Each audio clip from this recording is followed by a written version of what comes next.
Tú no haces nada. Cuida a los niños, me ordenó mi nuera mientras se arreglaba las uñas recién pintadas. Esas palabras se clavaron en mi pecho como dagas heladas. Hoy, te voy a contar algo que nunca pensé que contaría. Y si tú, por un segundo, sientes que esto te parece familiar, solo te pido que dejes un like y te suscribas. Me vas a ayudar a continuar desahogándome. Mi nombre es Carmen Delgado. Tengo 68 años y desde hace 4 años vivo en la casa de mi hijo Roberto en las afueras de Madrid. Cada mañana me levanto a las 5:30, cuando el sol apenas acaricia los tejados rojos del barrio de Vallecas. Mis manos arrugadas, manchadas por las venas que parecen mapas de ríos secos, se mueven mecánicamente por la cocina preparando el desayuno para una familia que me ve como parte del mobiliario. El delantal azul que uso desde hace años huele a detergente barato y a las lágrimas que he derramado en silencio. Tiene manchas de aceite que ya no salen, como las heridas en mi alma que tampoco se borran. En el bolsillo siempre llevo un pañuelo bordado que me regaló mi difunto esposo Aurelio el día de nuestra boda, hace 45 años. Es lo único que me queda de él, además de los recuerdos y una cuenta bancaria con una fortuna considerable que nadie en esta casa sabe que existe. Aurelio trabajó toda su vida como comerciante en el Rastro de Madrid. Compró y vendió antigüedades, invirtió en propiedades cuando nadie apostaba por ciertos barrios, y poco a poco acumuló un patrimonio que ahora vale más de 2 millones de euros. Cuando murió, me dejó todo: las casas, las inversiones, las acciones del mercado de valores, e incluso algunos ahorros en dólares que guardaba por si acaso, como él decía. Pero yo nunca se lo dije a Roberto ni a su esposa Mónica. Pensé que era mejor mantenerlo en secreto hasta el momento indicado. Qué ingenua fui. Esta mañana de noviembre, mientras removía el café con leche en la taza de Roberto, la taza buena, la de porcelana que Mónica reserva solo para ella y para él, escuché sus pasos bajando las escaleras. Roberto tiene 38 años, trabaja en una empresa de seguros en el centro de Madrid, y desde que se casó con Mónica hace 6 años, parece que se olvidó de que yo existo. Solo me habla cuando necesita algo, que cuide a los niños, que prepare la comida, que limpie algo que ellos ensuciaron. «Buenos días, mijo», le dije con esa sonrisa forzada que he perfeccionado durante estos años de convivencia. Él ni siquiera levantó la vista del móvil. Mónica apareció después, taconeando sobre el suelo de mármol con esos zapatos caros que compra cada mes. Ella trabaja como dependienta en una tienda de ropa de la Gran Vía, pero se viste como si fuera la dueña. Sus uñas siempre están perfectas, su pelo siempre arreglado, su maquillaje siempre impecable. Y siempre, siempre, me trata como si fuera su empleada doméstica. «Carmen, el café está frío», me dijo sin mirarme, mientras revisaba su Instagram en el teléfono más caro que había visto en mi vida. «Perdón, hija. Ahora mismo te caliento otro. Y no me llames hija, por favor. Ya te lo he dicho 1000 veces». Tragué saliva. Esa frase la escucho cada semana, a veces cada día. Mónica detesta que la llame hija. Detesta que intente crear algún tipo de vínculo familiar con ella. Para ella, yo soy Carmen, la vieja que vive en su casa gratis, que cuida a sus hijos gratis, que limpia gratis, que cocina gratis. Gratis. Como si el amor fuera gratis. Como si los años que dediqué a criar a Roberto fueran gratis. Como si las noches en vela cuando era pequeño y tenía fiebre fueran gratis. Como si todo el dinero que he gastado en esta casa durante estos 4 años fuera gratis. Porque sí, he gastado dinero. Mucho dinero. Cuando llegué aquí, después de que Roberto me rogara que me mudara con ellos porque estarías muy sola en tu casa, mamá, yo pensé que contribuir económicamente era lo normal. Pagué la reforma de la cocina, 15.000 euros. Pagué el coche nuevo de Mónica, 20.000 euros. Pagué las vacaciones familiares a las Canarias, 8.000 euros. Pagué la matrícula del colegio privado de mis nietos, 12.000 euros al año. Todo salía de mis ahorros, de la herencia de Aurelio, de las rentas de las propiedades que tengo alquiladas en Lavapiés, pero nunca se lo dije. Nunca les conté que tengo un patrimonio considerable, que podría vivir cómodamente sola, que podría incluso ayudarles mucho más si me trataran con respeto. Solo quería sentirme querida, Solo quería ser parte de la familia. Pero esta mañana, mientras preparaba el almuerzo para mis nietos Alejandro y Sofía, de 8 y 6 años respectivamente, algo cambió para siempre. Mónica bajó las escaleras como una reina bajando al trono, con un vestido nuevo que probablemente costó más de lo que yo gastaba en comida en un mes. Carmen, necesito que te quedes con los niños toda la tarde. Voy a ir de compras con mis amigas al centro comercial. Claro, hija. Perdón, Mónica. Y después tienes que hacer la cena. Roberto llega tarde hoy porque tiene una reunión de trabajo. Algo nutritivo, ¿eh? No como esa sopa aguada que hiciste ayer.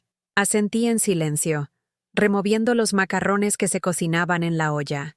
El vapor me subía a la cara, mezclándose con las lágrimas que empezaban a formarse en mis ojos. Ah, y limpia bien el baño de arriba. Está asqueroso, añadió, mientras se retocaba el pintalabios frente al espejo del pasillo. Sí, Y una cosa más, me interrumpió, girándose hacia mí con esa mirada fría que tanto había aprendido a temer. No quiero que les des tantos dulces a los niños. Se están poniendo gorditos y luego la gente va a pensar que no sabemos cuidarlos. Esa fue la gota que colmó el vaso. Mónica, yo solo... ¡Tú no haces nada!, me gritó, con una violencia que nunca había visto en ella. Cuida a los niños. Para eso estás aquí. Para eso te mantenemos. Mantenemos. Esa palabra resonó en mis oídos como una campana fúnebre. Mantenemos. Como si yo fuera una carga. Como si yo fuera una mendiga que vivía de su caridad. Como si yo no hubiera puesto ni un euro en esa casa. Y limpia bien la mesa del comedor. Porque mañana vienen mis amigas, y no quiero que vean este desastre. Continuó, agarrando su bolso Louis Vuitton que yo le había regalado por su cumpleaños. Mis manos temblaron. La cuchara de madera se me cayó al suelo con un ruido seco. Sentí como si alguien me hubiera vaciado el pecho, como si me hubieran sacado el corazón con una cuchara fría y lo hubieran tirado a la basura. Mónica salió de la casa sin despedirse, sin un gracias, sin ni siquiera mirarme. El coche, mi coche, el que yo pagué, arrancó con un rugido y se alejó por la calle dejando solo el eco de su desprecio. Me quedé sola en la cocina, rodeada del olor a comida que cocinaba para una familia que me odiaba. Mis nietos jugaban en el salón, ajenos al dolor que acababa de atravesar el pecho de su abuela. En la televisión sonaba un programa de variedades, con risas enlatadas que contrastaban brutalmente con el silencio que había crecido dentro de mí. Me senté en la silla de madera junto a la ventana, esa misma silla donde solía sentarme con Aurelio cuando aún vivía, cuando aún tenía un hogar donde era querida. A través del cristal veía el jardín que yo había plantado y cuidado durante estos años, los rosales que florecían cada primavera, las margaritas que Sofía recogía para hacer ramos, el pequeño naranjo que daba frutos cada invierno. Todo lo había hecho yo, todo lo había pagado yo, todo lo había cuidado yo, y para ellos, yo no hacía nada. En ese momento, algo se rompió definitivamente en mi interior. No fue solo mi corazón, eso ya estaba resquebrajado desde hacía tiempo. Fue mi capacidad de seguir tragándome la humillación, de seguir fingiendo que esto era normal, de seguir creyendo que si yo daba más, ellos me querrían más. Fue mi último día siendo invisible en mi propia vida. Esa noche no pude dormir. Me quedé despierta en mi pequeña habitación del ático, la que antes era el trastero, y que Roberto convirtió en mi espacio cuando me mudé con ellos. Las paredes son blancas y frías, sin calefacción propia, y en invierno el frío se cuela por las rendijas de la ventana mal sellada. Tengo una cama individual que cruje cada vez que me muevo, un armario diminuto donde apenas caben mis 5 vestidos y mis 2 abrigos, y una mesita de noche donde guardo la foto de Aurelio y mi rosario de nácar. Desde aquí arriba escucho todo. Escucho cuando Roberto llega tarde y discute con Mónica en voz baja. Escucho cuando los niños lloran por las noches y nadie se levanta a consolarlos. Escucho cuando Mónica habla por teléfono con sus amigas, riéndose de la vieja que vive en su casa como si fuera su empleada doméstica. Porque sí, la he escuchado. Una tarde, mientras limpiaba el polvo de la escalera, oí su conversación telefónica desde el salón. No te imaginas lo que tengo que aguantar, Cristina, le decía a su amiga. La vieja no para de meterse en todo. Ayer le dijo a Alejandro que no podía comer tantos caramelos. ¿Te lo puedes creer? Como si fuera su madre. ¿Y Roberto qué dice? Preguntó la voz del otro lado. Roberto es un blando. Dice que tenemos que tenerle paciencia porque está mayor y está sola. Pero yo no me casé para mantener a una suegra, ¿entiendes? Ya bastante tengo con los niños. Mantener a una suegra. Esas palabras se me quedaron grabadas como hierro al rojo vivo. Mantener. Como si yo fuera una carga económica para ellos. Como si no hubiera pagado ni un euro de todo lo que había en esa casa. Pero lo que más me dolió fue escuchar a Roberto esa misma noche, cuando pensó que yo ya estaba dormida. Mónica, no seas tan dura con mi madre, le decía mientras se lavaban los dientes en el baño de su habitación. ¿Dura? Roberto, tu madre se está aprovechando de nosotros. Come nuestra comida, usa nuestra electricidad, nuestro agua, y encima se queja cuando le pedimos que ayude con los niños. Pero es mi madre, y yo soy tu esposa. Tienes que decidir, Roberto. O pones límites con tu madre, o esto se va a convertir en un infierno. Roberto no respondió. El silencio fue peor que cualquier palabra. Mi hijo, el bebé que llevé en mi vientre durante 9 meses, el niño al que cuidé cuando tuvo neumonía a los 5 años, el adolescente al que apoyé cuando todos sus amigos se burlaban de él por usar gafas, el joven al que ayudé económicamente para que pudiera estudiar en la universidad. Ese hombre no fue capaz de defenderme, no fue capaz de decirle a su esposa que yo no era una carga, sino su madre. Pero había más, mucho más. Durante estos 4 años he visto cosas que una madre nunca debería ver. He visto a mi hijo mentir sobre las horas extra para no llegar temprano a casa. He visto a Mónica revisarle el móvil cada noche, controlando cada mensaje, cada llamada. He visto cómo discuten por dinero. Aunque los dos tienen trabajos estables y yo pago gran parte de los gastos sin que ellos lo sepan. Porque sí, pago más de lo que creen. Cuando llegué a esta casa, abrí una cuenta corriente conjunta con Roberto para facilitar los gastos domésticos. Como él me dijo, cada mes transfería 1.500 euros a esa cuenta. Roberto pensaba que era mi pensión de viudedad, pero en realidad era una pequeña parte de los rendimientos de mis inversiones. Aurelio había sido muy inteligente con el dinero. Tenía acciones de empresas españolas, fondos de inversión en el extranjero e incluso había comprado algo de Bitcoin cuando nadie sabía ni lo que era. Todo eso ahora vale una fortuna. Pero ellos no lo saben, y durante estos años he visto cómo gastaban ese dinero como si fuera suyo. Mónica se compraba ropa nueva cada semana. Roberto cambió de coche 2 veces. Los niños tenían todos los juguetes que pedían. Las vacaciones eran siempre en hoteles de 5 estrellas. ¿Y yo? Yo seguía durmiendo en el trastero, comiendo las sobras, usando la ropa que tenía desde hacía años. La gota que colmó el vaso llegó una tarde de diciembre, pocas semanas después del incidente en la cocina. Yo estaba en el parque con Alejandro y Sofía, como todas las tardes después del colegio. Los niños jugaban en los columpios mientras yo los vigilaba desde el banco, abrigada con mi viejo abrigo de lana que olía a naftalina. Hacía frío, ese frío húmedo de Madrid que se te mete en los huesos y no sale en días. Sofía se acercó corriendo, con las mejillas coloradas por el ejercicio. Abuela Carmen, ¿por qué mamá dice que tú no trabajas? La pregunta me atravesó como una lanza. Mi nieta de 6 años, con su carita angelical y sus coletas despeinadas, me miraba con esa curiosidad inocente de los niños que no entienden la crueldad de los adultos. ¿Qué has dicho, cariño? Ayer oí a mamá hablar por teléfono. Decía que tú no trabajas y que por eso tienes que cuidarnos. ¿Es verdad que no trabajas? Alejandro se unió a la conversación, sentándose en el banco a mi lado con su mochila del Atlético de Madrid. Sí, abuela. Y también dijo que comes mucho y que gastas mucho dinero en cosas que no necesitas. Sentí como si me hubieran clavado un puñal en el estómago. Mis propios nietos, envenenados por las palabras de su madre, empezaban a verme como ella me veía, como una carga, como alguien que no aportaba nada a la familia. Cariños míos, les dije con la voz temblorosa, la abuela sí trabaja cuidándolos a ustedes, cocinando, limpiando. Pero eso no es trabajar de verdad, me interrumpió Alejandro. Trabajar de verdad es como papá, que va a una oficina, o como mamá, que vende ropa.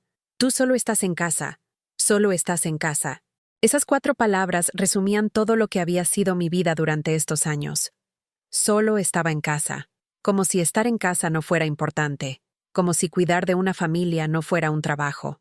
Como si cocinar, limpiar, educar, amar, proteger, no valiera nada. Esa noche, después de acostar a los niños, de preparar la cena, de limpiar la cocina, de planchar la ropa para el día siguiente, subí a mi habitación y me puse a pensar.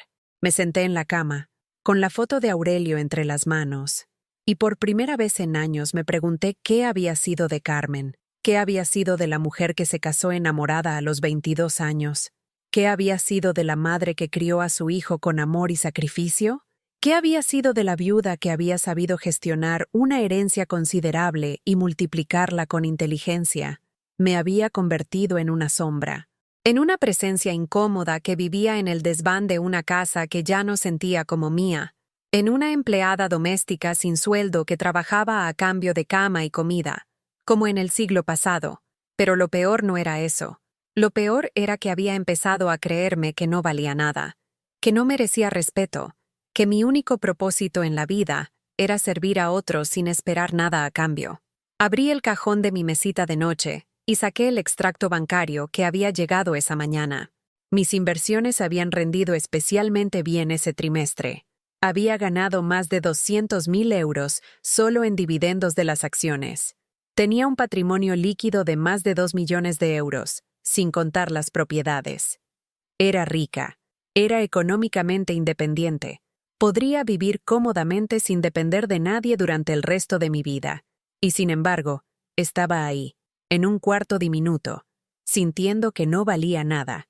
Esa noche tomé una decisión. No sabía exactamente qué iba a hacer, pero sabía que algo tenía que cambiar. No podía seguir viviendo como una mendiga en una casa que yo misma había ayudado a pagar. No podía seguir permitiendo que me trataran como si fuera invisible. Al día siguiente era viernes. Mónica había quedado con sus amigas para ir de compras, como cada viernes. Roberto trabajaría hasta tarde, como cada viernes. Los niños irían al cumpleaños de un compañero de clase después del colegio. Sería el día perfecto para empezar a cambiar mi vida. Por primera vez en años, me dormí con una sonrisa en los labios. El viernes llegó como una bendición envuelta en rutina. Me levanté a las 5:30, como siempre. Pero por primera vez en años no sentí el peso familiar de la resignación sobre mis hombros. Mientras preparaba el café con leche de Roberto en la cocina silenciosa, mis manos no temblaban. Mientras cortaba el pan tostado en triángulos perfectos, como a Mónica le gustaba, mi mente estaba extraordinariamente clara. Había dormido profundamente por primera vez en meses. No me desperté sobresaltada pensando en las tareas del día siguiente, ni me quedé desvelada repasando cada palabra hiriente que había escuchado. Era como si algo dentro de mí hubiera encontrado finalmente su lugar. Roberto bajó a las 7:15, con esa cara de cansancio perpetuo que había desarrollado en los últimos años. Sus ojeras eran más pronunciadas. Su pelo empezaba a clarear en la coronilla, y tenía esa postura encorvada de hombre que carga con más peso del que puede soportar. Me dio pena verlo así, pero también sentí una extraña distancia emocional, como si lo estuviera observando desde fuera. «Buenos días, mamá», murmuró, sin levantar la vista del móvil. «Buenos días, mijo». Mónica apareció 20 minutos después, perfectamente maquillada y vestida con un conjunto nuevo que reconocí inmediatamente. Lo había visto en el escaparate de Zara la semana anterior. Costaba 150 euros, más de lo que yo me gastaba en ropa en todo un año. «Carmen, necesito que hoy tengas todo impecable», me dijo sirviéndose zumo de naranja recién exprimido. «Esta noche vienen mis padres a cenar, y quiero que vean que sabemos mantener una casa como Dios manda». Sus padres. Los únicos abuelos que mis nietos conocían de verdad, porque a mí me habían relegado al papel de niñera residente. Don Sebastián y doña Pilar, que vivían en un piso de lujo en Salamanca, y que siempre miraban esta casa con aire de superioridad, como si fuera demasiado pequeña para sus estándares. Ellos sí eran tratados con respeto. Ellos sí tenían el dormitorio principal cuando se quedaban a dormir. Ellos sí recibían los mejores cortes de jamón y las copas de cristal bueno. ¿Qué quieres que prepare para cenar?, pregunté, manteniendo el tono neutro que había perfeccionado durante años. Algo elegante. Paella, quizás. Y compra vino bueno. Nada de ese brick barato que sueles traer. Vino barato. Yo, que tenía una bodega valorada en más de 50.000 euros en mi casa de lavapiés, donde guardaba botellas que Aurelio había ido coleccionando durante décadas. Botellas de Rioja Gran Reserva que costaban más que el sueldo mensual de Mónica. Pero aquí compraba vino de 5 euros porque era lo que podía permitirme. Y otra cosa, añadió, revisando su pintalabios en el espejo del móvil. Mis padres van a dormir aquí este fin de semana. Van a necesitar tu habitación. El mundo se detuvo por un segundo. ¿Mi habitación? Bueno, es la única que tiene cama de matrimonio además de la nuestra. Tú puedes dormir en el sofá del salón, ¿no? Es solo una noche. El sofá del salón. Esa mujer quería que yo, una señora de 68 años con problemas de espalda, durmiera en el sofá para que sus padres pudieran usar mi habitación, la habitación que yo había amueblado, donde dormía cada noche, donde guardaba mis pocas pertenencias personales. Mónica, yo... No hay discusión, Carmen. Ya está decidido. Me cortó, agarrando su bolso. Y cambia las sábanas por las buenas, las azules bordadas. Están en el armario de arriba. Las sábanas azules bordadas. Las que yo había comprado para la cama de invitados que nunca tuvimos. Las que había guardado cuidadosamente durante años esperando la ocasión especial que nunca llegaba. Ahora serían para los padres de Mónica, mientras yo dormía en el sofá como una indigente. Roberto no dijo nada. Como siempre. Se fueron los dos esa mañana sin despedirse, dejando tras de sí el eco de sus exigencias y el aroma del perfume caro de Mónica. Llevé a los niños al colegio en silencio, caminando por las calles de Vallecas que conocía como la palma de mi mano. Alejandro y Sofía charlaban entre ellos sobre el cumpleaños al que irían esa tarde, ajenos al huracán emocional que se había desatado en mi interior. Cuando volví a casa, la vacuidad del silencio me golpeó como una bofetada. Esta casa que había sido mi refugio durante 4 años de repente se sentía como una prisión. Cada objeto que veía me recordaba algo que había pagado yo. La televisión del salón, la lavadora nueva, las cortinas del comedor, incluso la alfombra persa que decoraba la entrada. Me senté en la mesa de la cocina con una taza de té y saqué mi móvil. Marqué el número de mi gestor del banco, Eduardo Ramírez, un hombre de unos 50 años que había conocido mi situación financiera desde que Aurelio murió. Buenos días, señora Delgado. ¿En qué puedo ayudarla? Eduardo. Necesito hacer algunas consultas sobre mis cuentas. Por supuesto, dígame. ¿Cuánto dinero tengo disponible en líquido en este momento? Un momento, por favor. Escuché el tecleo del ordenador. En cuentas corrientes tiene usted 340.000 euros. En fondos de inversión a corto plazo, otros 200.000. Y en la cuenta de ahorros para emergencias, 100.000 euros. 640.000 euros disponibles inmediatamente. Más dinero del que Roberto ganaría en toda su vida trabajando. ¿Y el valor total de mi patrimonio? Incluyendo las propiedades, las acciones, los fondos de inversión y las participaciones empresariales. Estamos hablando de aproximadamente 2.400.000 euros, señora Delgado. 2.400.000 euros. Mientras yo dormía en un desván y me humillaban por comer su comida. Eduardo, quiero hacer algunos cambios en mis cuentas. ¿Qué tipo de cambios? Quiero cerrar la cuenta conjunta que tengo con mi hijo, y quiero que todo el dinero que hay en ella se transfiera a mi cuenta personal. ¿Está segura, señora? Esa cuenta tiene un saldo bastante considerable. Unos 35.000 euros. 35.000 euros que habían acumulado durante meses sin gastárselos. Dinero que yo había estado aportando religiosamente cada mes para los gastos de la casa, y que ellos habían estado ahorrando sin decirme nada. Completamente segura. Y quiero que se haga hoy mismo. Muy bien. ¿Algo más?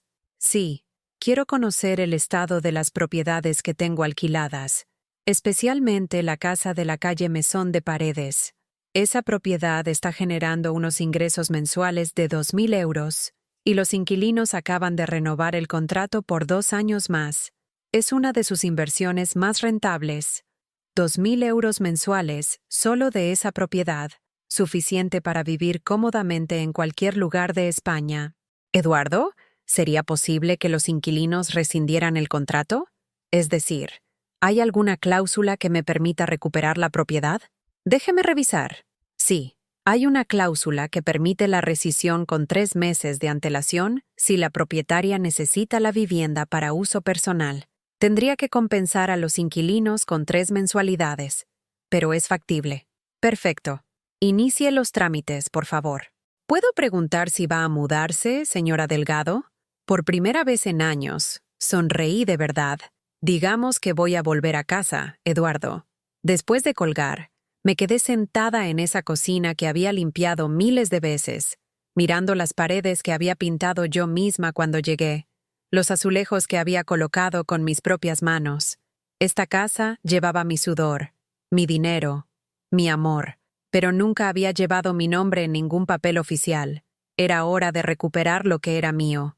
Empezando por mi dignidad, subí a mi habitación, que esa noche ya no sería mía, y abrí el armario. En el fondo, envuelto en una bolsa de plástico, estaba el vestido que había llevado el día que me casé con Aurelio, azul marino, de corte elegante, con pequeños botones de nácar. Me lo probé y, sorprendentemente, aún me quedaba bien. Esa tarde, cuando recogiera a los niños del cumpleaños, cuando Mónica volviera de sus compras, cuando Roberto llegara del trabajo, no encontrarían a la misma Carmen que había salido esa mañana. Iban a conocer a la mujer que yo había sido antes de convertirme en su sirvienta. A las 6 de la tarde, cuando fui a recoger a Alejandro y Sofía del cumpleaños, algo había cambiado en mi manera de caminar. Llevaba puesto el vestido azul marino, mis zapatos de cuero buenos, los que guardaba para ocasiones especiales que nunca llegaban, y me había peinado de una forma que no había usado en años. Incluso me había puesto un poco de pintalabios, ese tono coral que Aurelio siempre decía que me hacía parecer más joven. Los otros padres me miraron con extrañeza. Durante 4 años me habían visto llegar siempre con la misma ropa gastada, el mismo peinado descuidado, la misma expresión de cansancio perpetuo. Ahora veían a una mujer distinta, y yo también me sentía distinta. Abuela, ¿por qué te has puesto guapa?, me preguntó Sofía cuando salimos del portal donde había sido la fiesta. Porque me apetecía, cariño. ¿Vas a algún sitio especial?, insistió, tomándome de la mano con esa confianza natural de los niños. Puede ser, le sonreí. De camino a casa, paramos en el Mercadona, pero en lugar de comprar las marcas baratas de siempre, llené el carrito con productos de calidad. Jamón ibérico de bellota en lugar de fiambre barato. Vino Marqués de Riscal en lugar del Tetrabric de siempre. Langostinos frescos, quesos curados, aceite de oliva virgen extra de Jaén. Todo lo que había dejado de comprar durante años para ahorrar dinero, que en realidad nunca había necesitado ahorrar. Cuando llegamos a la caja, la cajera me miró sorprendida. «Vaya, señora Carmen, hoy se ha dado un capricho», comentó con simpatía. Era una chica joven que me conocía de vista después de tantos años comprando allí. «Ya era hora, ¿verdad?», le respondí, pasando mi tarjeta de débito sin mirar el precio total. 180 euros. Más de lo que había gastado en comida en los últimos 2 meses juntos. Pero era mi dinero, mi patrimonio, mis recursos. Era hora de recordar lo que eso significaba. Los niños me ayudaron a subir las bolsas a casa, emocionados por la cantidad de cosas ricas que habíamos comprado. Mientras ellos se cambiaban de ropa y hacían los deberes en el salón, yo me puse a cocinar la paella más elaborada que había hecho en años. Sofrito de tomate auténtico, caldo de pescado casero, azafrán de mancha del bueno, mariscos frescos. El aroma que empezó a salir de la cocina era el de la comida de verdad, no el de las cenas rápidas y baratas a las que me había acostumbrado. Roberto llegó a las 8, como siempre los viernes. Le escuché aparcar el coche y subir las escaleras con ese paso cansado que había desarrollado últimamente. Cuando entró en la cocina y me vio, se quedó parado en el umbral de la puerta. «Mamá, estás muy elegante», Gracias, hijo. ¿Ha pasado algo? ¿Estás bien? Era la primera vez en meses que Roberto me preguntaba cómo estaba, la primera vez que me miraba realmente, como si me viera de verdad en lugar de mirar a través de mí. Estoy perfectamente, Roberto. Mejor que en mucho tiempo. Mónica llegó 20 minutos después, cargada de bolsas de varias tiendas caras del centro. La oí entrar taconeando por el pasillo, hablando por teléfono con una de sus amigas sobre no sé qué chisme de famosos. Cuando entró en la cocina y me vio, su expresión cambió completamente. ¿Qué haces vestida así? Me preguntó con ese tono suspicaz que usaba cuando algo no encajaba en su versión de la realidad. Preparar la cena para tus padres, como me pediste. ¿Pero por qué te has arreglado tanto? Pareces, no sé, diferente. ¿No puedo arreglarme en mi propia casa? La palabra propia sonó extraña saliendo de mi boca. Llevaba tanto tiempo sin sentir que esta casa fuera mía, que pronunciar esa palabra me resultó liberador y aterrador a la vez. Mónica entrecerró los ojos, como un depredador que detecta que algo en su territorio ha cambiado. Carmen, espero que no hayas gastado mucho dinero en la cena. Ya sabes que tenemos que controlar los gastos. Controlar los gastos. Mientras ella volvía a casa con bolsas de Zara, Mango y Sephora, que probablemente habían costado más que mi derroche en el supermercado. No te preocupes por el dinero, Mónica. ¿Cómo que no me preocupe? Es nuestro dinero, Carmen. El dinero de esta familia. Nuestro dinero. El dinero de esta familia. Sentí una calma extraña invadirme, como la quietud que precede a una tormenta. ¿Nuestro dinero? Repetí, sin levantar la voz. Pues claro. Roberto y yo trabajamos para mantener esta casa. Y tú, bueno, tú colaboras como puedes con tu pensión. Mi pensión. Durante 4 años había estado transfiriendo 1.500 euros mensuales a la cuenta familiar. 18.000 euros al año.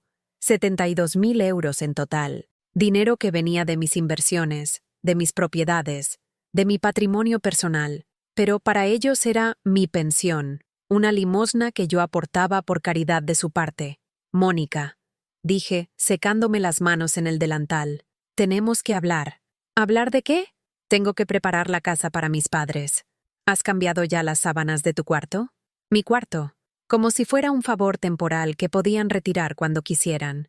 He cambiado las sábanas, confirmé. Pero hay algo que necesitas saber sobre el dinero de esta familia. Roberto entró en la cocina en ese momento, atraído probablemente por el tono serio de mi voz. ¿Qué pasa? Preguntó, mirando de una a otra. Tu madre está actuando muy rara hoy, dijo Mónica. Primero se arregla como si fuera a una boda, luego gasta un dineral en comida carísima, y ahora quiere dar lecciones sobre la economía familiar. No quiero dar lecciones, aclaré. Quiero aclarar algunos malentendidos. Saqué mi móvil del bolsillo del delantal y busqué en las fotos la captura de pantalla que había hecho esa mañana de mi extracto bancario. Durante estos 4 años, comencé, con la voz firme. Ustedes han creído que yo vivo de su caridad, que soy una carga económica que soportan por bondad. ¿Mamá? Empezó Roberto incómodo. Déjame terminar, hijo. Es importante que sepan la verdad. Les mostré la pantalla del móvil. Los números eran claros e incontestables. Este es mi patrimonio real. 2.400.000 euros. Propiedades, inversiones, acciones, fondos de inversión. Todo legal, todo declarado, todo mío. El silencio que siguió fue ensordecedor. Mónica se quedó con la boca abierta, mirando la pantalla como si fuera un espejismo. Roberto palideció hasta ponerse del color de la pared.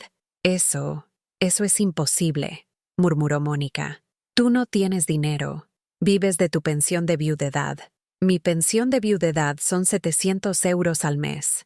Los 1.500 que transfiero cada mes a la cuenta familiar salen de los rendimientos de mis inversiones.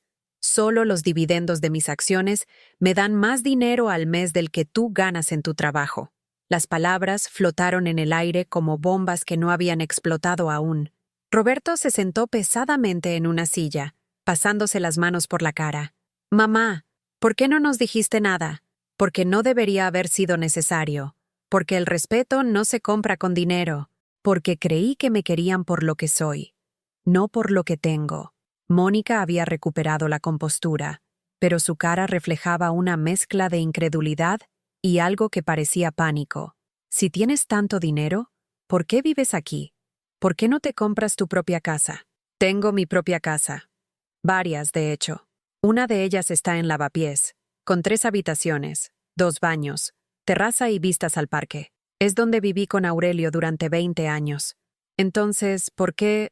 Porque cuando Roberto me pidió que viniera a vivir aquí, creí que era porque me quería cerca.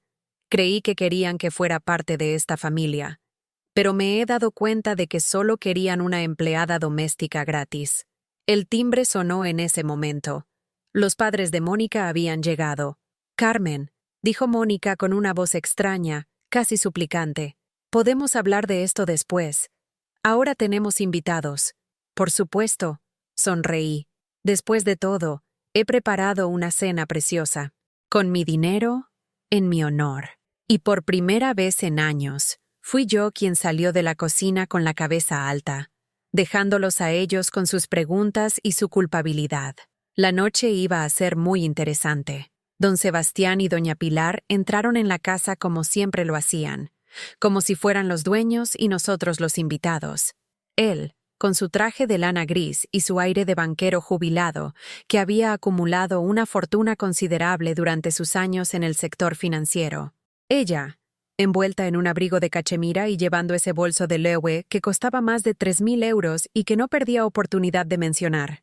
Durante 4 años yo había recibido a estos señores con la cabeza gacha, sirviendo sus copas, retirando sus abrigos, preparando la mesa con la vajilla buena mientras ellos se instalaban en el salón como en su propia casa. Mónica siempre se transformaba en su presencia, volviéndose aún más exigente conmigo para demostrar que sabía manejar el servicio doméstico. Pero esta noche iba a ser diferente. Cuando sonó el timbre, fui yo quien abrió la puerta. Pero en lugar de hacer una reverencia silenciosa y tomar sus abrigos, los saludé con una sonrisa serena y extendí la mano. «Buenas noches, don Sebastián, doña Pilar. Bienvenidos». Don Sebastián me estrechó la mano automáticamente, pero su expresión mostraba sorpresa. Durante 4 años, yo había sido para él poco más que un mueble que se movía por la casa. Ahora me veía realmente por primera vez. «Carmen, estás muy elegante esta noche», comentó doña Pilar, evaluándome de arriba abajo con esa mirada que las mujeres de su clase social habían perfeccionado para detectar imitaciones y falsificaciones. «Gracias. He pensado que era momento de honrar la ocasión como se merece». Los conduje al salón, donde Roberto y Mónica esperaban con expresiones tensas. Era evidente que no habían tenido tiempo de procesar la revelación de hacía apenas 20 minutos. Roberto tenía ojeras más pronunciadas que de costumbre, y Mónica parecía haber perdido su aplomo habitual. «¿Un aperitivo?», ofrecí, dirigiéndome al mueble bar donde guardaban las botellas buenas. «Tengo un Macallan de 18 años que creo que les gustará». Don Sebastián levantó las cejas. El Macallan de 18 años costaba más de 400 euros la botella. No era exactamente el tipo de whisky que esperaría encontrar en casa de un empleado de seguros y una dependienta de tienda. «¿Macallan?», preguntó. «Vaya, eso sí que es inesperado. Los gustos refinados no conocen limitaciones económicas», respondí, sirviendo 2 copas con la precisión de quien había aprendido a hacerlo de Aurelio, que coleccionaba whiskies buenos, aunque, por supuesto, ayuda a tener los recursos para permitírselos. Mónica me lanzó una mirada que podría haber derretido hielo. Sus padres no tenían ni idea de lo que había pasado en la cocina 30 minutos antes, y ella claramente no sabía cómo manejar la situación. Durante la cena, mantuve una conversación que sorprendió a todos los presentes. En lugar de servir en silencio y desaparecer en la cocina como había hecho durante años, me senté a la mesa como un miembro más de la familia. Hablé de arte cuando don Sebastián mencionó una exposición en el Prado. Comenté sobre inversiones cuando doña Pilar presumió de los rendimientos de sus fondos de pensiones. Discutí sobre el mercado inmobiliario madrileño con conocimiento de causa. «Carmen, no sabía que estuvieras tan al día en temas de inversión», comentó don Sebastián, claramente intrigado. «Bueno, cuando una maneja un patrimonio considerable, es necesario mantenerse informada. respondí, cortando delicadamente un langostino. Las acciones tecnológicas han sido especialmente rentables este año, aunque yo prefiero diversificar con bienes raíces y algunos bitcoins. El silencio que siguió fue elocuente. Doña Pilar dejó de masticar. Don Sebastián frunció el ceño. Roberto se atragantó con el vino. Mónica palideció hasta ponerse del color del mantel. ¿Patrimonio considerable?, preguntó doña Pilar con esa voz aguda que usaba cuando algo no encajaba en su visión del mundo. Sí, aproximadamente 2,5 millones de euros, entre propiedades, inversiones y líquido. Respondí con la naturalidad con la que habría comentado el tiempo. Don Sebastián, que había hecho dinero toda su vida y reconocía a alguien con recursos reales cuando lo veía, se irguió en su silla. ¿2,5 millones? Repitió. Carmen no tenía ni idea de que... Quiero decir, siempre pensé que era una viuda pobre que vivía de la caridad de su hijo. Completé con una sonrisa. Es comprensible.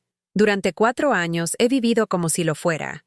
Mónica intervino con voz estrangulada. Papá, mamá, Carmen está exagerando. Seguramente ha sumado mal o... No estoy exagerando. La interrumpí. Mi difunto esposo Aurelio fue muy previsor. Invirtió en propiedades cuando el mercado estaba bajo. Compró acciones de empresas que ahora valen una fortuna. Incluso se aventuró con algunas criptomonedas hace años. Todo está perfectamente documentado y auditado por mi gestor en el Banco Santander. Don Sebastián, que había trabajado en banca toda su vida, asintió lentamente. El Banco Santander Private Banking no acepta clientes con menos de 1 millón en patrimonio, murmuró, más para sí mismo que para los demás. Exacto. Eduardo Ramírez es mi gestor personal desde hace 3 años. Doña Pilar miraba a su hija con una expresión que nunca le había visto antes. Era una mezcla de sorpresa, curiosidad y algo que parecía casi respeto. Mónica, ¿tú sabías esto? Yo... no. Es decir, Mónica tartamudeaba como una niña pillada en una mentira. Porque si sabías que Carmen tenía recursos y aún así la tenías... Bueno, viviendo como una empleada doméstica. Completé. Sin malicia, pero con claridad absoluta.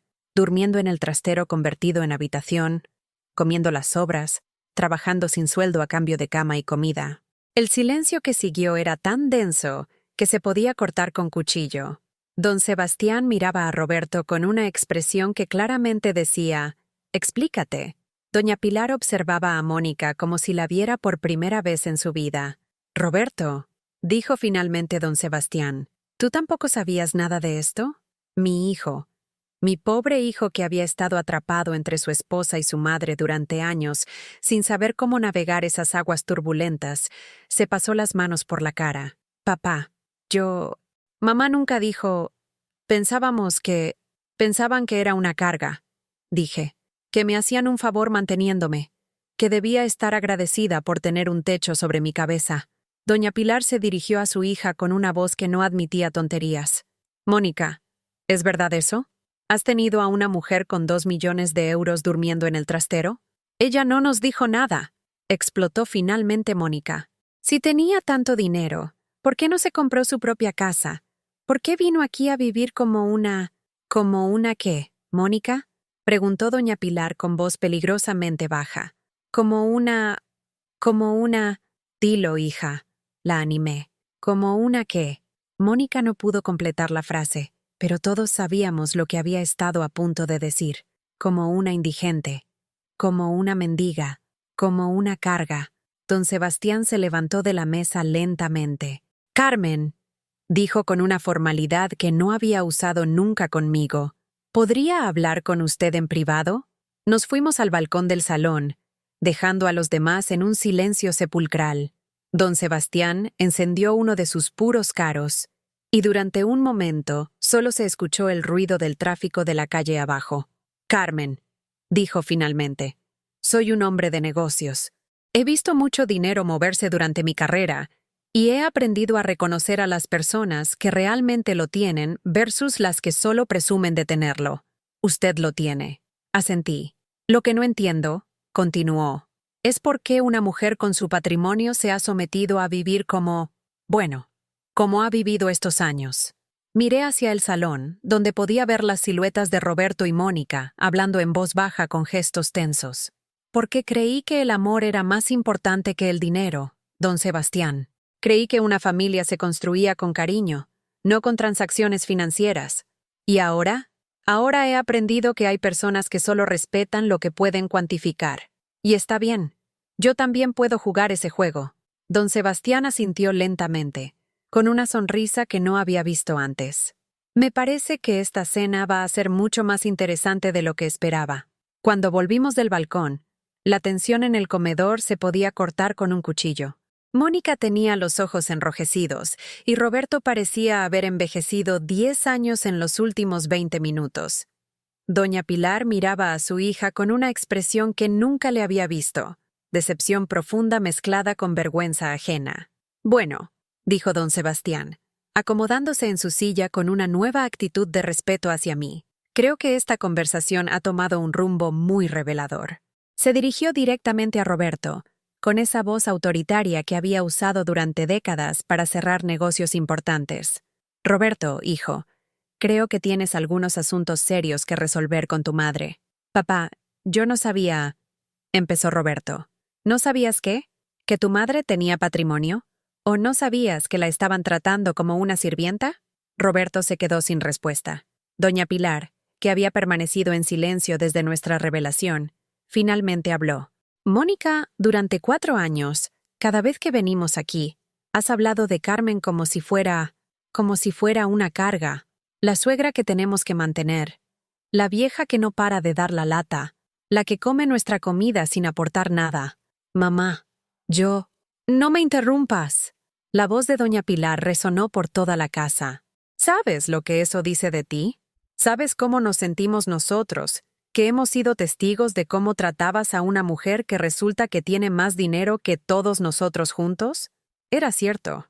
Incluso sumando los patrimonios de don Sebastián y doña Pilar, que vivían cómodamente de sus pensiones y ahorros, no llegaban a los 2,5 millones que yo tenía. Y ellos lo sabían. «Carmen», continuó doña Pilar, dirigiéndose a mí, «te debo una disculpa. Durante años he sido testigo silencioso de cómo mi hija te trataba, y nunca intervine porque asumió que yo era lo que parecía ser». Completé. «Una viuda pobre y dependiente. Es comprensible». «No, no es comprensible», insistió. «El respeto no debería depender del dinero que uno tenga. Una persona mayor merece dignidad independientemente de su situación económica». Mónica explotó. «Esto es ridículo», gritó, levantándose de la mesa tan bruscamente que tiró su copa de vino. «Si Carmen tenía tanto dinero, ¿por qué no nos lo dijo desde el principio? ¿Por qué se hizo la víctima? ¿Por qué nos dejó pensar que la estábamos ayudando?» El silencio que siguió fue absoluto. Hasta los niños, que estaban viendo la televisión en el salón, parecían haber enmudecido. «¿Te hiciste la víctima?», repetí lentamente. «Mónica, ¿de verdad crees que fingí 4 años de humillaciones para... ¿Para qué exactamente? Para hacernos sentir culpables, para manipularnos». Don Sebastián se levantó con una expresión que habría aterrorizado a cualquier empleado de su antiguo banco. «Mónica, para ya mismo. Papá, no entiendes. Ella nos engañó. Nos hizo creer que era pobre para... ¿Para qué?», rugió don Sebastián. «¿Para dormir en un trastero? ¿Para ser tratada como una empleada doméstica? ¿Para comer sobras? ¿Qué clase de manipulación es esa?». Roberto se puso de pie tambaleándose. «Mónica, por favor, cálmate. Vamos a hablar esto con tranquilidad». «No, no voy a calmarme». Mónica estaba histérica. «Esta mujer nos ha mentido durante 4 años. Nos ha hecho quedar como monstruos cuando nosotros la estábamos ayudando». «¿Ayudando?». La voz me salió más fría de lo que pretendía. «¿Me estaban ayudando cuando me ordenabas que cuidara a tus hijos mientras tú te ibas de compras? ¿Me estaban ayudando cuando me prohibías llamarte hija? ¿Me estaban ayudando cuando me sacaron de mi habitación para que durmiera en el sofá?». Mónica se dirigió hacia mí con una agresividad que nunca había mostrado delante de sus padres. «Tú elegiste venir aquí. Nadie te obligó. Si no te gustaba cómo te tratábamos, podrías haberte ido». «Tienes razón», dije, levantándome también. «Podría haberme ido. Y de hecho, eso es exactamente lo que voy a hacer. El silencio volvió a caer sobre la mesa como una losa. ¿Qué? Murmuró Roberto. Me voy, hijo. Esta noche ha sido muy reveladora para todos nosotros. Yo he descubierto que el amor no se puede comprar, pero tampoco se puede regalar a quien no lo valora. Y ustedes han descubierto que han estado maltratando a alguien que podría haber hecho su vida mucho más fácil si la hubieran tratado con un mínimo de respeto. Mamá, espera. Roberto se acercó a mí. ¿Podemos arreglar esto? ¿Podemos hablar? ¿Podemos qué, Roberto? ¿Fingir que los últimos 4 años no pasaron? ¿Actuar como si de repente me respetan porque tienen miedo de perder acceso a mi dinero? No es eso, mamá. Yo te quiero. Esas palabras me dolieron más que todas las humillaciones de Mónica juntas, porque había una parte de mí que quería creerlas. Había una parte de mí que seguía siendo la madre que había criado a ese niño con amor incondicional. Roberto, dije suavemente, si me quisieras, no habrías permitido que me trataran como me han tratado. Si me quisieras, habrías defendido mi dignidad independientemente de cuánto dinero tuviera en el banco. Pero yo no sabía que... Exacto, no sabías que tenía dinero. Y por eso permitiste que me humillaran. Porque pensaste que yo no tenía opciones, que tenía que aguantar cualquier cosa porque dependía de ustedes. Roberto empezó a llorar. Mi hijo adulto, con sus 38 años, lloraba como el niño que había sido. Perdóname, mamá. Por favor, perdóname. Doña Pilar se acercó a Mónica, que seguía de pie junto a la mesa con expresión desafiante. Mónica, vas a pedirle disculpas a Carmen. Ahora mismo. No voy a disculparme por nada. Yo no hice nada malo. Si ella quería respeto, debería haber sido honesta desde el principio. Don Sebastián se dirigió hacia la puerta. Pilar, nos vamos. No puedo seguir en esta casa ni un minuto más. Papá, espera. Mónica corrió detrás de él. No puedes irte así. Es solo un malentendido. ¿Un malentendido? Don Sebastián se giró. Mónica, durante 4 años me has hecho cómplice de maltratar a una mujer millonaria. ¿Sabes lo ridículo que eso me hace sentir? ¿Sabes la vergüenza que siento ahora mismo?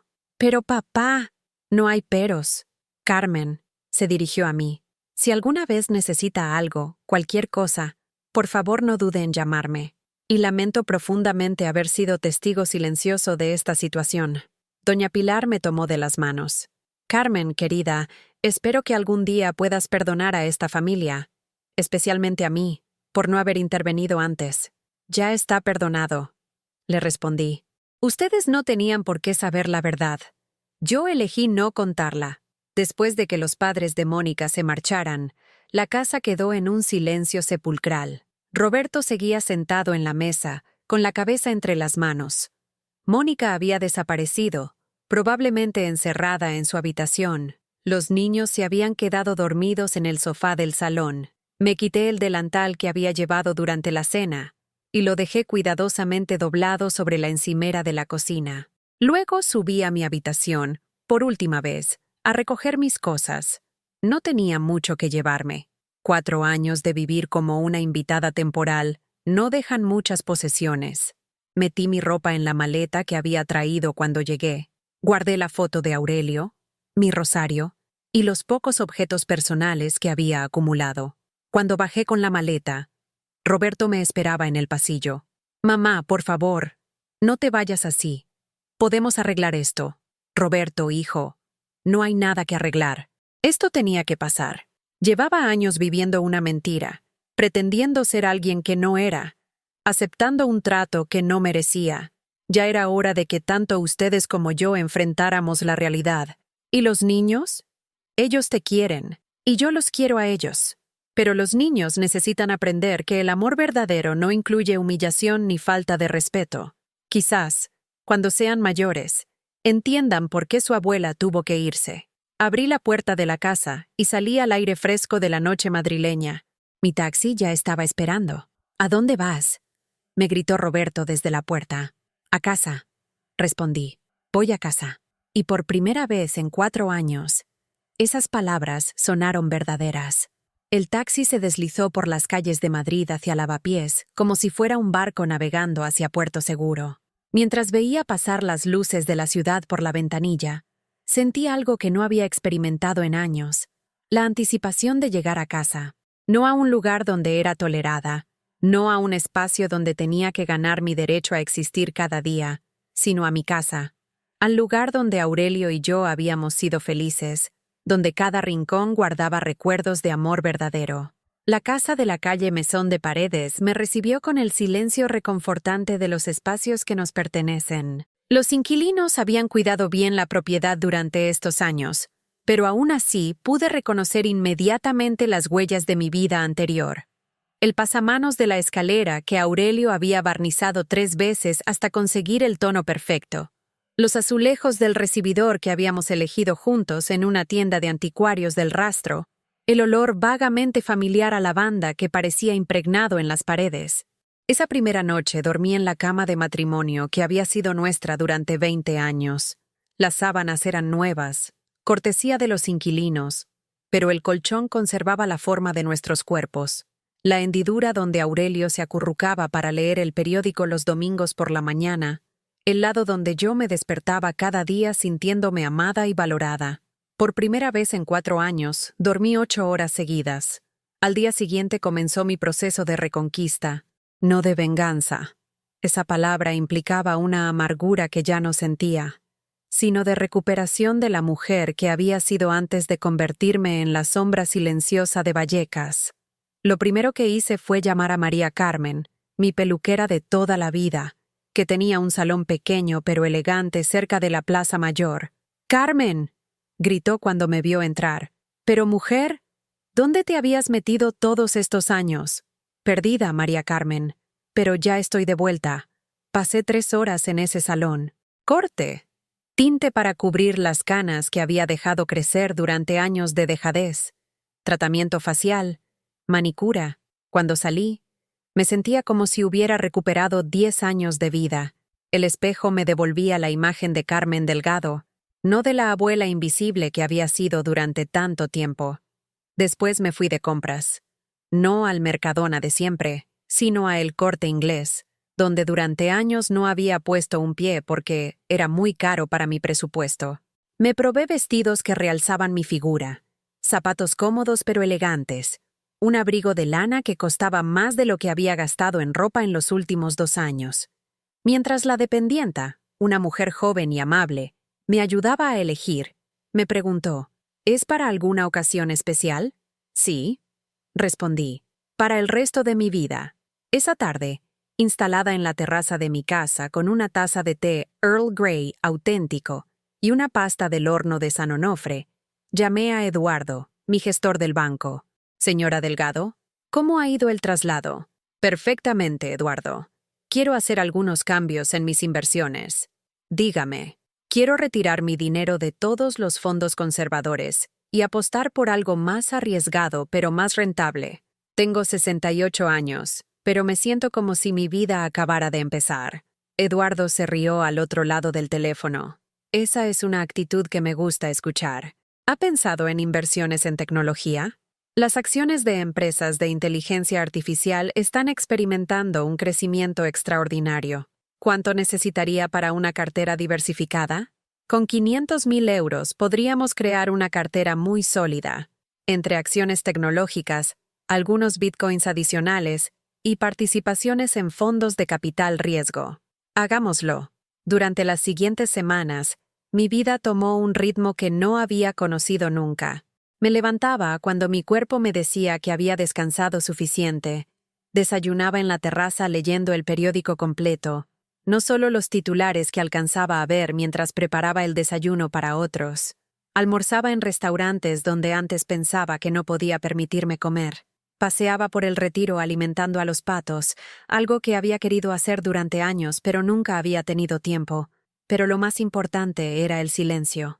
No el silencio incómodo de quien espera órdenes o reproches, sino el silencio elegido, el espacio mental para pensar en mí misma, para recordar quién había sido antes de convertirme en la cuidadora profesional de una familia que no valoraba mis sacrificios.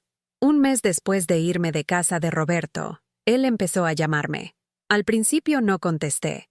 Dejé que saltara el buzón de voz mientras yo seguía con mis actividades. clases de pintura en un taller del barrio de las Letras, donde descubrí que tenía cierto talento para los paisajes, cenas con Esperanza, una amiga de la juventud que había recuperado el contacto y que me confesó que siempre había pensado que yo había desaparecido después de mudarme con Roberto.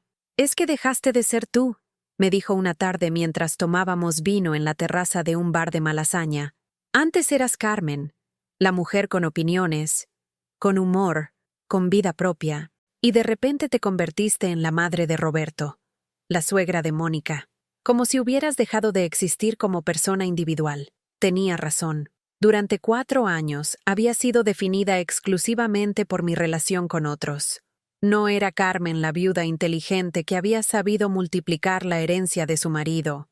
No era Carmen la mujer que leía novelas históricas y sabía de arte. No era Carmen la que hacía reír a Aurelio con sus imitaciones de los presentadores de televisión. Era solo la abuela sirvienta a carga. Finalmente, después de 2 semanas de llamadas perdidas, decidí contestar a Roberto. «Hola, hijo». «Mamá, por fin contestas». Estaba muy preocupado. «No tienes por qué preocuparte. Estoy perfectamente». «Mamá, tenemos que hablar. Las cosas han cambiado mucho desde que te fuiste». «¿Ah, sí? ¿Cómo han cambiado?» «Mónica y yo hemos estado hablando sobre todo lo que pasó, sobre cómo te tratamos». Esperé. Había aprendido el valor del silencio. «Mamá, nos damos cuenta de que cometimos errores. Grandes errores». «¿Errores?», repetí. «Sí. No debí permitir que te trataras como te tratamos, independientemente de cuánto dinero tuvieras o no tuvieras». Continúa. «Mónica quiere disculparse contigo. Los niños te echan de menos. Yo te echo de menos. Roberto, el hecho de que ahora sepan que tengo dinero no cambia 4 años de humillaciones. Lo sé, mamá, pero queremos compensarte. Queremos que vuelvas, pero esta vez como te mereces. Tendrías tu propia habitación, mejor. Tendrías toda la planta de arriba para ti sola. Y no tendrías que hacer nada de casa, nada de cuidar niños. Solo ser nuestra madre y abuela». La oferta era tentadora, tengo que admitirlo.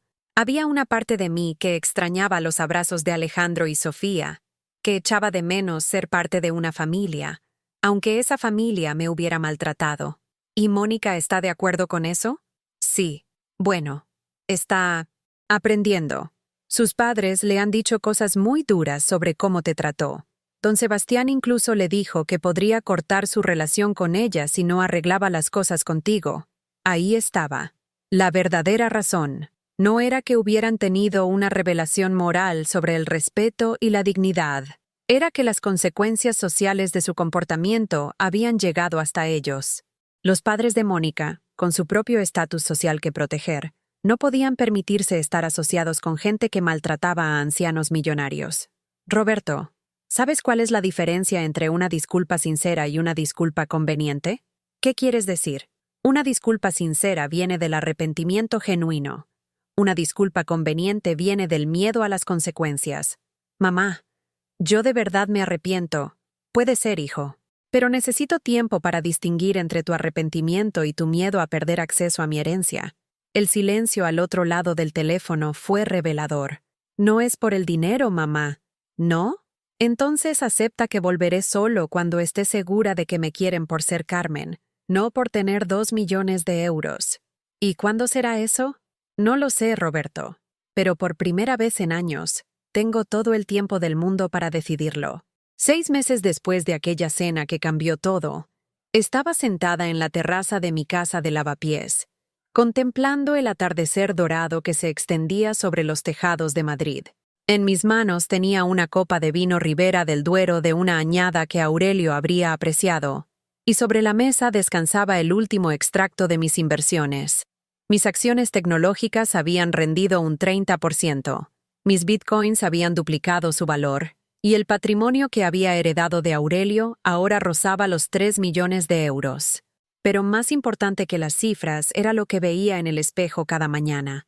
Una mujer que había recuperado no solo su dignidad, sino su alegría de vivir. Esa mañana había recibido una llamada inesperada. No de Roberto, que seguía intentando convencerme cada 15 días de que volviera a casa en las condiciones que yo quisiera, no de Mónica, que según Roberto estaba trabajando en sí misma para ser una mejor persona. La llamada era de Alejandro, mi nieto de 8 años. Abuela Carmen, ¿por qué no vienes a casa? Su vocecita me llegó al alma de una manera que las súplicas de Roberto nunca habían conseguido. Cariño, la abuela ahora vive en su propia casa, pero yo te echo de menos. Y Sofía también. Papá dice que te enfadaste con nosotros. No me enfadé con ustedes, amor. Los abuelos a veces necesitan vivir en sus propias casas para ser felices. ¿Pero puedes venir a visitarnos? Mamá dice que ahora eres muy rica y que por eso no quieres venir. Esas palabras me dolieron más de lo que Mónica jamás habría imaginado. Incluso ahora, meses después, seguía envenenando a mis nietos con su versión distorsionada de la realidad. Para ella, mi ausencia no tenía que ver con dignidad o respeto, sino con dinero y soberbia. Alejandro, la abuela va a ir a verte muy pronto. Pero va a ser diferente. ¿Diferente cómo? Ya lo verás, cariño. Esa tarde tomé una decisión que había estado rumiando durante semanas. Llamé a Roberto. Mamá, qué alegría escucharte. Roberto, quiero verte. Pero no en tu casa. En la mía. Por supuesto, mamá. ¿Cuándo? Mañana a las 5. Y quiero que vengas solo. Sin Mónica, sin los niños. Solo tú. Al día siguiente, Roberto apareció en mi puerta con un ramo de flores y una expresión nerviosa que no le había visto desde que era adolescente.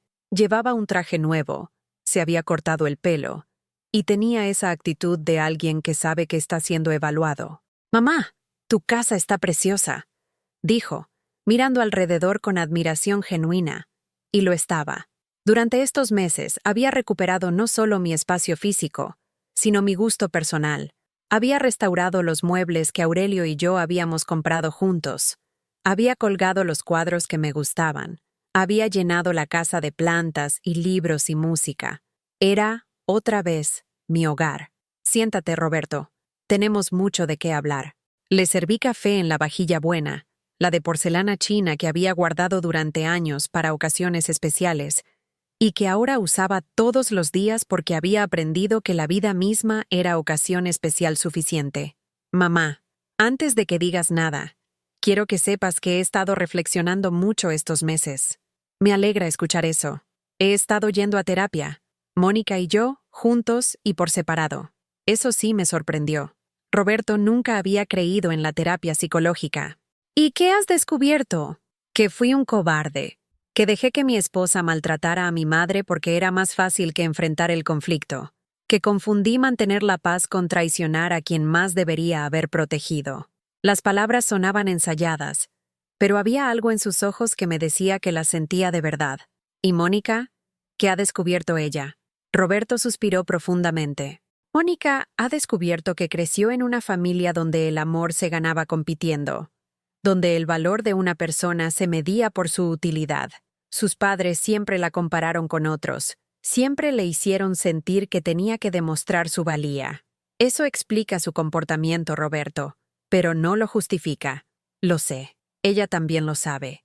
Por eso está en terapia individual, trabajando en sus patrones de control y sus mecanismos de defensa. ¿Y los niños? Los niños te extrañan desesperadamente. Alejandro pregunta por ti todas las noches. Sofía ha empezado a dibujar casas con 2 abuelitas. Una que vive con ellos y otra que vive lejos pero que los quiere mucho. Eso me partió el corazón y me lo reparó al mismo tiempo. Roberto, ¿sabes por qué no he vuelto a tu casa en estos 6 meses? Porque estamos aprendiendo a valorarte. No, es porque necesitaba aprender a valorarme yo misma. Durante 4 años, permití que me trataran mal porque creí que era mejor ser maltratada que estar sola. Aprendí que estaba equivocada. Roberto asintió lentamente. ¿Hay alguna posibilidad de que volvamos a ser una familia, mamá? Roberto, nunca dejamos de ser familia, pero las familias sanas tienen límites. Tienen respeto mutuo. Tienen amor que no se basa en la utilidad. ¿Qué tendría que cambiar? Todo. Y nada. Roberto me miró confundido. Yo he cambiado, hijo. Ya no soy la mujer desesperada por ser querida que acepta cualquier migaja de afecto. Soy Carmen Delgado, una mujer de 68 años con un patrimonio considerable, con intereses propios, con una vida plena. Si quieren que forme parte de la suya, va a ser en mis términos. ¿Cuáles son tus términos? Primero, respeto. No voy a tolerar órdenes, gritos o tratamientos condescendientes. Segundo, reciprocidad. Si yo aporto amor y tiempo a esta familia, espero recibir lo mismo. Tercero, honestidad. Nada de fingir que los últimos 4 años no pasaron, o que todo está perdonado automáticamente. Roberto asintió a cada punto. ¿Y cuarto? No hay cuarto. Solo necesito saber que me quieren por ser Carmen, no por tener dinero, no por ser útil, no por conveniencia social. Te queremos por ser Carmen, mamá, por ser nuestra Carmen. 6 meses más tarde, estaba otra vez en una cena familiar. Pero esta vez las cosas eran diferentes. Mónica me servía la comida con respeto genuino, preguntándome si necesitaba algo más. Roberto me consultaba sobre decisiones importantes de la familia. Los niños corrían a abrazarme cuando llegaba, no porque yo fuera su cuidadora gratuita, sino porque era su abuela que los amaba, y yo tenía mi propia casa a donde volver cada noche. La transformación no había sido inmediata ni perfecta.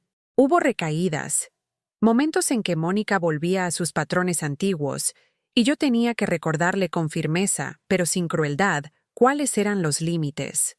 Hubo veces en que Roberto intentaba usar mi afecto para evitar conversaciones difíciles, y yo tenía que insistir en que el amor verdadero incluía honestidad incómoda. Pero también hubo momentos hermosos.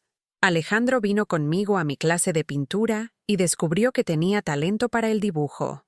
Sofía me ayudó a plantar un jardín en mi terraza y aprendió los nombres de todas las flores. Roberto y yo tuvimos conversaciones de adulto a adulto, sin la dinámica madre-hijo dependiente que había dominado nuestra relación durante años.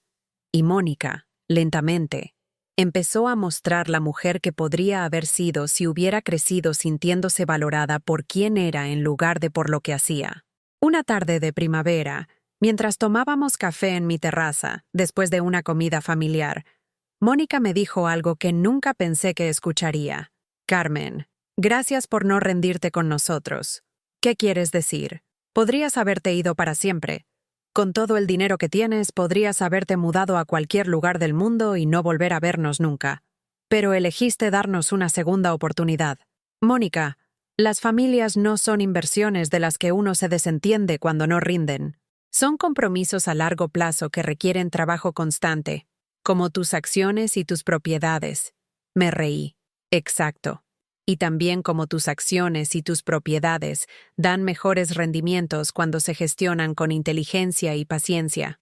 Esa noche, cuando volví a mi casa de Lavapiés, me senté en la misma terraza donde había comenzado mi renacer 6 meses antes. Tenía en las manos una carta que había empezado a escribir muchas veces, pero nunca había terminado. Una carta para Aurelio. Querido Aurelio, finalmente aprendí la lección que trataste de enseñarme durante nuestros 20 años de matrimonio, que el amor verdadero no disminuye cuando se respeta a uno mismo, que ser generosa no significa ser servil, que tener dinero no es lo más importante de la vida, pero saber valorarse a sí misma sí lo es. Me convertí en la mujer que tú siempre supiste que podía ser. Y ahora, cuando nuestros nietos me pregunten qué aprendí en estos años, les diré que la herencia más valiosa no son los euros en el banco, sino la dignidad que nunca debemos regalar. Terminé mi copa de vino, guardé la carta en el cajón junto a todas las otras que le había escrito durante estos años, y sonreí mirando las estrellas sobre Madrid. Había aprendido que a veces, para encontrar una familia que te valore, primero tienes que estar dispuesta a perderla. Y ahora, ¿alguna vez has vivido algo parecido? ¿O conoces a alguien que haya tenido que elegir entre la dignidad y el amor familiar? Cuéntamelo en los comentarios. Si esta historia te llegó al corazón, dale like y suscríbete al canal para que este mensaje pueda llegar a alguien que realmente necesita escucharlo.